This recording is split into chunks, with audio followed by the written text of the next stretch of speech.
अस्सलाम वालेकुम, welcome to inform Shahzad. आज की वीडियो में आपको बताऊंगा कोरिया जाने का तरीका पार्ट 2। पिछली वीडियो में मैंने आपको बताया था कि कोरिया जाने के लिए पाकिस्तान में क्या मराहल से गुजरना पड़ता है। वो वीडियो आपको इस वीडियो के आखिर में स्क्रीन पे मिल जाएगी। वो वीडियो देख के आप मज़ीद मालूमात ले सकते हैं। आज की वीडियो में आपको बताऊँगा कि कोरिया में जॉब कैसे मिलती है और तनख्वाह का क्या शेड्यूल है और कितने घंटे ड्यूटी करनी पड़ती है।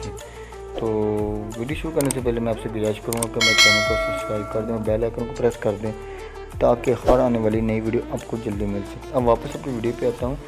तो बात हो रही थी कोरिया जाने का लीगल तरीके के बारे में। तो जब आप जब टेस्ट वगैरह सब कुछ पास कर लेंगे तो फिर ओईसी कोरिया लैंग्वेज का सब का टेस्ट पास करने के बाद आपका नाम मेरिट लिस्ट पे आ गया तो फिर एक लोस्टर बनेगा। लोस्टर का मतलब एक सीवी होगी या आप ये कह सकते हैं कि एक रिजल्ट कार्ड है, ये आपका बन जाएगा। फिर आपका ये टेस्ट जो आपने पास किया है इसके नंबर हर चीज़ इसमें दर्ज होगी और फिर ये पाकिस्तान का जो ओईसी का अदारा है ये कोरिया की एचडीआर का एक अदारा उसे दे देगा, उसे भेज देगा।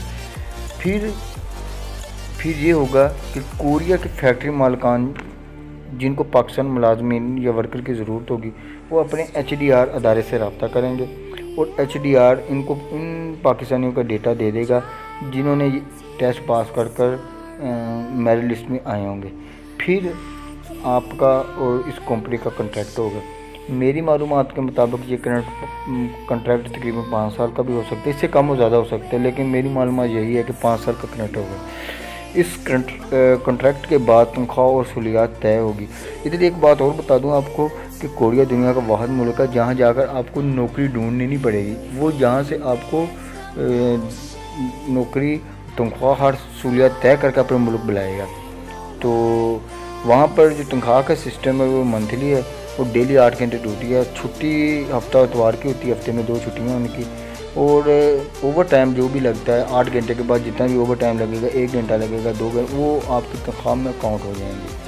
तो उनके करेंसी का जो नाम है, करेंसी का नाम वान है, जो पाकिस्तानी 1 रुपये के 60.5 पॉइंट वान जो होंगे वो एक पाकिस्तानी 1 रुपये के बराबर हैं, यानी कि उनकी करेंसी डाउन होने के बावजूद भी वो हमसे बहुत आगे है।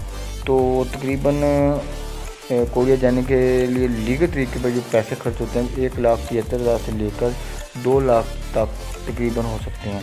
तो माहाना तकरीबन आप वहाँ 2 से 3 लाख कमा सकते हैं। तो इस तरह 2 से 3 लाख के दरमियान आप अपनी खुशहाल ज़िंदगी बसर कर सकते हैं, क्योंकि ये लीगल तरीके से बहुत ही कम पैसे लगते हैं। इस तरह आप अपनी फैमिली को सपोर्ट कर सकते हैं। तो उम्मीद करता हूँ कि ये बहुत ही वीडियो आपको अच्छी लगी होगी। आप भी एक मरतबा अगर बाहर जाने का शौकीन है तो ज़रूर कोरिया के लिए ट्राई करें। क्या पता आप इतने कम पैसों में वहाँ पहुँच जाएं और एक अच्छे खासे पैसे कमाने लग जाएँ।